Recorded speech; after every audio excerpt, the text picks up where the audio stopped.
Yo, what's up everyone, Vosked Up. This is Valoramous, and today's DJ tutorial I'm going to discuss how to maintain a clean library. I'm going to give you a few of my tips for maintaining a clean library. So obviously the first tip is going to be you want to stay organized with your tracks. So if you know exactly where to find music as you're playing a gig, this is going to be about 50% of your success for maintaining a clean library.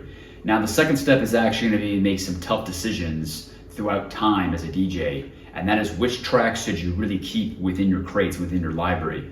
Now, the two criteria that I use is going to be just like cleaning out your closet. So for example, if you have a set of winter clothes and then summer clothes, and you go through a full year, which would be 4 seasons, or I guess you could say 2 cycles, a summer cycle and a winter cycle. If you go through 2 cycles and then enter that 3rd cycle, which you're re-entering from the 1st cycle, so you go summer to winter and then back to summer, and you haven't worn something in your wardrobe, generally, at least organized people will consider selling or donating or discarding of old clothing. And so that's how you need to think of your DJ tracks, is after a certain amount of time, this could be a year, this could be 2 years, it could be 3 years, it could even be 6 months or even 3 months. You should consider removing tracks from your DJ crates, from your library, because maintaining these tracks while you think it may be a great idea actually just clutters up your library, and then it reduces your effectiveness as a DJ when you're performing on stage to make decisions. Because I think of this like your wardrobe, where having too many clothes in your wardrobe could prevent you from making a decision in the morning on what to wear. Same thing here, or same principle applies here. Having too many tracks could amplify and increase your decision-making time, because you're shifting and scrolling and searching through more and more music in your crates when you should really only be preserving the best tracks moving forward.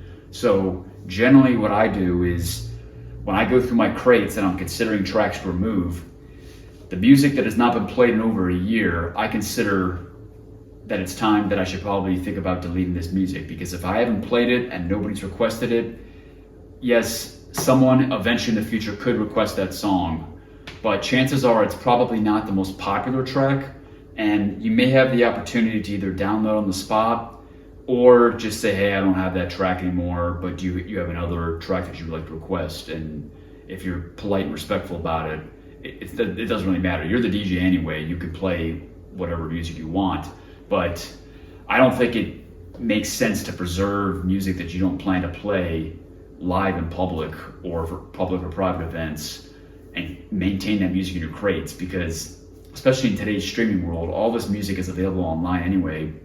So if you really want to listen to that track, you can just go to YouTube or Spotify or Apple Music and listen to that song. So I really think that as the DJ, you should only preserve the best tracks moving forward, go through your library, and if you haven't played a track in over a year, I would consider discarding it. Now the second tip for you that I have for thinking of which music to discard is, if you're anything like me, you'd like to establish cue points in your music. Now as you shift through your library, there's going to be music in there that has no cue points. Those are prime candidates for removal from your DJ library or crates, because if I haven't established cue points in a song, that means I probably have never played it, and that is an actually easy way for me to identify which music should be deleted. Now the third tip that I'd have for cleaning your library would be, if you don't like the track, get rid of the track. If you don't like the track, I only play music that I like in DJ gigs. If I don't like the track, I'm probably not gonna play it. That's just how I am as a DJ. You can set your own rules and have your own modus operandi. If you're doing a private event and the bride or the groom or the corporation or the vendor, the person that hired you for that gig has actual requests, you probably want to entertain those requests. But for public events, if I don't like the track, I probably will not play it. If you're going to a venue and that manager likes a certain track, well, they're the one that hired you. You should probably have that track. But in general, music that is not expected of me to play and I do not like, I'm probably going to remove that music from my crates if I had that music in there in the first place. So again, think about songs that you have not played it for an extended period of time and define that time limit for yourself. And it's just like old clothes in your wardrobe or old items and stuff in your house that you haven't used in years. If you haven't used something in years in your household, you probably should consider to donate or sell or remove or discard that item from your household, whether it's clothes or something else. Same principle applies here to music. If you do not like it, I would consider deleting it. And then a shortcut for finding music that maybe you have never played would be to scroll through your decks and find the music that has absolutely 0 cue points. Trust me, you do not want to have excess tracks.